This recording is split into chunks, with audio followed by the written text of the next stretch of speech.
സമസ്തയിലെ ഭിന്നതയിൽ സമവായ ചർച്ച അല്പസമയത്തിനകം മലപ്പുറത്ത് ആരംഭിക്കും. പി കെ കുഞ്ഞാലിക്കുട്ടിയും പാണക്കാട് സാദിഖ് അലി ശിഹാബ് തങ്ങളും ചർച്ച നടക്കുന്ന സ്വകാര്യ ഹോട്ടലിലെത്തി. സമസ്തയിലെ ലീഗ് വിരുദ്ധർ ചർച്ചയിൽ പങ്കെടുക്കില്ല എന്നാണ് സൂചന. ശിവദാസ് കന്മനം ചേരുന്ന വിവരങ്ങളുമായി. അപ്പോൾ ശിവദാസ്, ഒരു വിഭാഗം എത്തുന്നില്ല എന്ന് പറയുമ്പോൾ ഇത് സമവായ ചർച്ചയിലേക്ക് എങ്ങനെ കാര്യങ്ങൾ പോകുമെന്നുകൂടിയുണ്ട്. തീർച്ചയായും അതുതന്നെയാണ്. കഴിഞ്ഞ കുറച്ചു കാലങ്ങളായി സമസ്തയിൽ വലിയ രീതിയിലുള്ള ഭിന്നത നിലനിൽക്കുന്നുണ്ട്. സമസ്തയിൽ ലീഗിനെ അനുകൂലിക്കുന്നവരും അതോടൊപ്പം തന്നെ ലീഗ് വിരുദ്ധ വിഭാഗവുമാണ് സമസ്തയിലുള്ളത്.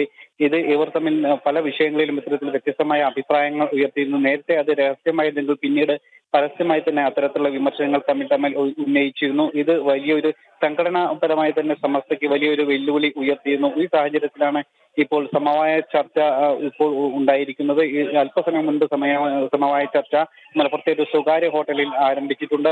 മുസ്ലിം ലീഗിന്റെ ദേശീയ general secretary P K Kunhalikutty, സംസ്ഥാന അധ്യക്ഷൻ പാണക്കാട് സാദിഖ് അലി ശിഹാബ് തങ്ങൾ അടക്കമുള്ളവർ ഈ ചർച്ചയിൽ പങ്കെടുക്കാനായി എത്തിയിട്ടുണ്ട്. അതോടൊപ്പം തന്നെ ലീഗിനെ അനുകൂലിക്കുന്ന നാസർ ഫൈസൽ കൂടത്തായി, അബ്ദുൽ സമദ് പൂക്കോട്ടൂർ അടക്കമുള്ള സമസ്തയിലെ നേതാക്കളും ഈ ചർച്ചയിൽ പങ്കെടുക്കുന്നതിന് വേണ്ടി ഇവിടെ എത്തിയിട്ടുണ്ട്. അതോടൊപ്പം തന്നെ സമസ്തയുടെ അധ്യക്ഷൻ ജിഫ്രി മുത്തുക്കോയ തങ്ങളും ഈ ചർച്ചയിൽ പങ്കെടുക്കുന്നതിന് വേണ്ടി ഇവിടെ എത്തിയിട്ടുണ്ട്. എന്നാൽ മറുവിഭാഗം ഈ ചർച്ചയിൽ പങ്കെടുക്കാനായി എത്തിയിട്ടില്ല. അതായത് ലീഗിനെ എതിർക്കുന്ന സമസ്തയ്ക്കുള്ളിലുള്ള ഒരു വിഭാഗം, അവർ ഈ യോഗത്തിൽ പങ്കെടുക്കില്ല എന്നൊരു സൂചന നമുക്ക് നേരത്തെ തന്നെ ലഭിച്ചിരുന്നു. അവർ ഇപ്പോഴും ഈ യോഗത്തിലേക്ക് എത്തിയിട്ടില്ല, അവർ വിട്ടുനിൽക്കുകയാണ്. അതുകൊണ്ട് തന്നെ ഈ യോഗത്തിന് എത്രത്തോളം പ്രസക്തി ഉണ്ട് എന്നത് വളരെ പ്രധാനപ്പെട്ട ഒരു കാര്യം തന്നെയാണ്. കാരണം രാവിലെ തന്നെ ലീഗ് അനുകൂലികൾ ഇതുമായി ബന്ധപ്പെട്ട് പാണക്കാട് നേരത്തെ ഒരു യോഗം ചേർന്നിരുന്നു. അതേ ആളുകൾ തന്നെയാണ് ഇപ്പോഴും ഈ വൈകിട്ടുള്ള ഈ ഒരു സമവായ ചർച്ചയിലും എത്തിയത്. അതുകൊണ്ട് തന്നെ ഈ യോഗത്തിന് എത്രത്തോളം പ്രസക്തിയുണ്ട് എന്നത് വളരെ പ്രധാനപ്പെട്ട ഒരു കാര്യം തന്നെയാണ്. ഇനി ഈ ഒരു യോഗത്തിൽ പങ്കെടുക്കാത്തവർക്കെതിരെ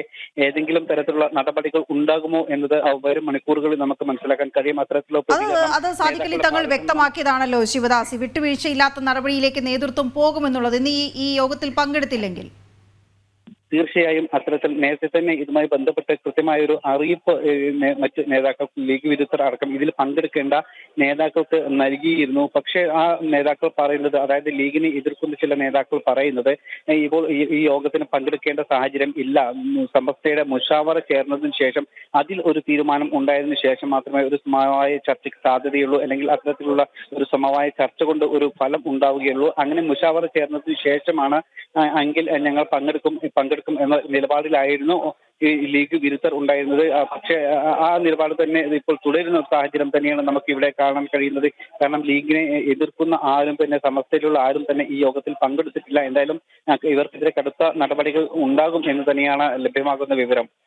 ഓക്കെ, ശരി ശിവദാസ്. ഏതായാലും ഭിന്നത പരിഹരിക്കാനുള്ള ആദ്യ യോഗം എന്നാണ് വ്യക്തമാക്കിയിരുന്നത്. അതിൽ തന്നെ ഇപ്പോൾ വലിയ ഭിന്നത കാണാനിരിക്കുന്നു. ലീഗ് വിരുദ്ധരൊന്നും തന്നെ ഈ ചർച്ചയിൽ എത്തില്ല എന്ന് തന്നെയാണ് മനസ്സിലായി. ഈ വിരുദ്ധ ചേരി ഇതിലേക്ക് എത്തില്ല എന്ന് തന്നെയാണ് വ്യക്തമാക്കിയിരിക്കുന്നത്. അതേസമയം അങ്ങനെ വരാതിരിക്കുന്നവർക്കെതിരെ കടുത്ത അച്ചടക്ക ലംഘനത്തിന് നടപടി ഉണ്ടാകുമെന്ന് കൂടി അറിയിച്ചിട്ടുണ്ട്. ഏതായാലും നോക്കാം എന്താണ് സംഭവിക്കാൻ പോകുന്നത് വരും.